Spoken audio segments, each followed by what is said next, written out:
Hai, Assalamualaikum. Anda bersama saya Farah untuk Mingguan Aman sekali ini dan jom kita lihat apakah berita dari dalam dan luar negara yang menarik dalam arena teknologi sepanjang minggu lalu.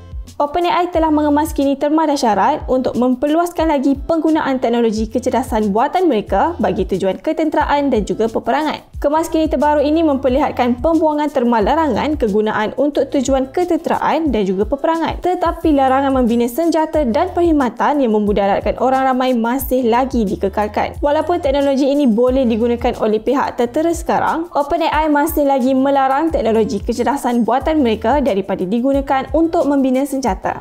Mark Zuckerberg telah mengumumkan menerusi video di Threads mengenai Meta ingin membina AGI yang menggunakan sumber terbuka yang boleh memberikan kebaikan kepada semua. Langkah pertama untuk menghasilkan AGI ialah menggiatkan kerjasama antara pasukan Fundamental AI Research FAIR dan pasukan yang sedang membangunkan AI generatif di Meta. Menjelang penghujung 2024, Meta akan mempunyai sekitar 350,000 chip Nvidia H100 yang kini menjadi buruan pembangun AI seluruh dunia. Secara keseluruhan, Meta kelak akan mempunyai kemampuan pemprosesan bersamaan dengan 600,000 H100 jika kesemua kemampuan perkomputeran mereka digabungkan. Zuckerberg yakin bahawa terdapat masa depan untuk Meta Mesta jika ia dibangunkan dengan AI. Sebuah laman sehenti khusus untuk rakyat Malaysia bagi mempelajari dan mendalami asas kecerdasan buatan AI iaitu ai.gov.my telah dilancarkan oleh Perdana Menteri baru-baru ini. Sesiapa sahaja boleh mendaftar dan memilih untuk mempelajari tentang kecerdasan buatan dalam pilihan bahasa Malaysia,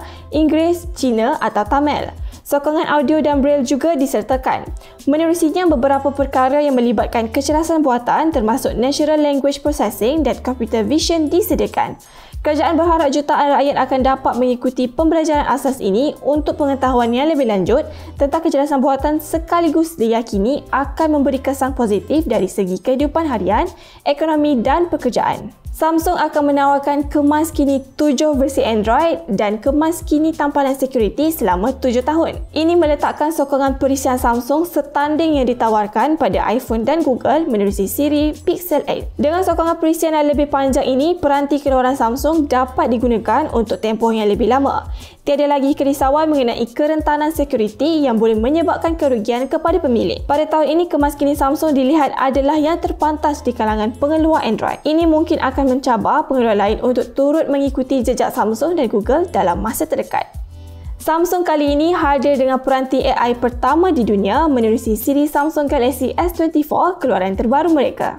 Menerusi kemampuan kecerdasan yang terbina, terdapat beberapa ciri seperti Call Assist, Chat Assist dan Note Assist menggunakan AI terbina pada peranti yang membolehkan ia berfungsi tanpa internet ataupun data diproses di awanan. Suntingan gambar dengan bantuan AI turut diberikan yang memudahkan proses memadam objek, bayang-bayang dan pantulan pada cermin. Manakala, ciri Circle Search with Google pula membolehkan carian imej dilakukan terus pada mana-mana skrin tanpa tangkapan layar dilakukan terlebih dahulu. Tetapi dua ciri ini memerlukan sambungan internet untuk berfungsi. Jepun menjadi negara yang kelima yang berjaya mendaratkan kapal angkasa mereka di permukaan bulan baru-baru ini. Kapal angkasa Slim Smart Lander for Investigating Moon mendarat berhampiran garisan khatulistiwa, tetapi kini hanya mempunyai kuasa bateri selama beberapa jam kerana panel solar yang membekalkan kuasa gagal dibuka. Kapal angkasa ini direka untuk menguji sistem pendaratan di permukaan yang lebih tepat berbanding yang digunakan oleh Amerika, Rusia, China dan India sebelum ini. Ia cuba mendarat dengan ketepatan 100 meter daripada sasaran berbanding sekitar 12 km pada sistem pendaratan semasa. Walaupun agensi angkasa lepas Jepun JAXA mengumumkan kejayaan misi Slim, masih tiada maklumat sama ada panel solar telah berjaya dibuka untuk bekalan kuasa berterusan. Ketepatan sistem pendarat yang digunakan juga belum diumumkan kejayaannya oleh JAXA.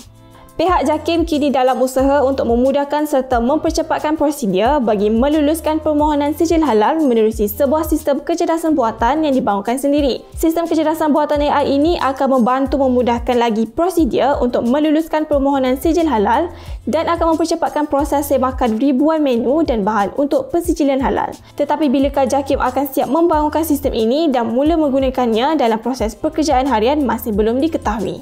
Apple ialah pengeluar telefon pintar terbesar di dunia pada tahun 2023 selepas berjaya meminta Samsung yang memegang status ini sejak 2011.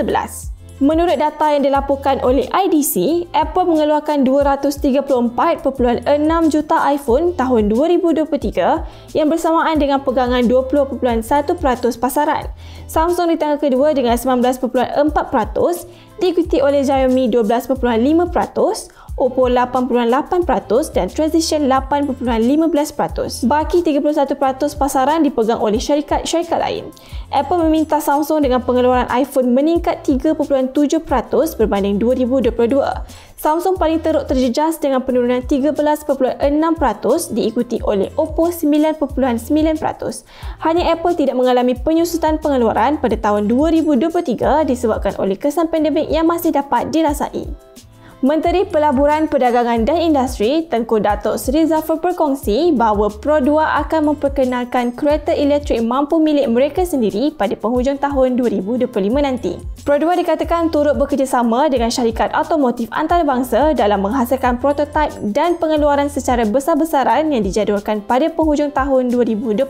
Di samping itu, model dan harga jualannya masih belum diketahui. Selain Pro2, pihak Proton juga dijangka akan memasarkan kereta elektrik mereka sendiri dalam tempoh masa yang hampir sama.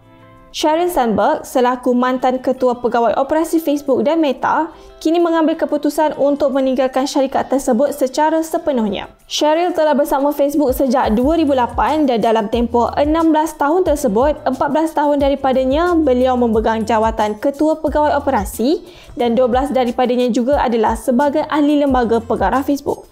Setelah meletakkan jawatan COO 2 tahun lalu, Sheryl masih kekal sebagai ahli lembaga pengarah Meta.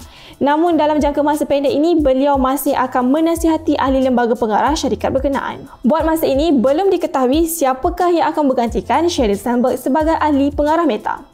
Sekian saja untuk berita Mingguan Aman sekali ini dan semoga kita berjumpa lagi pada Mingguan Aman yang akan datang. Bye!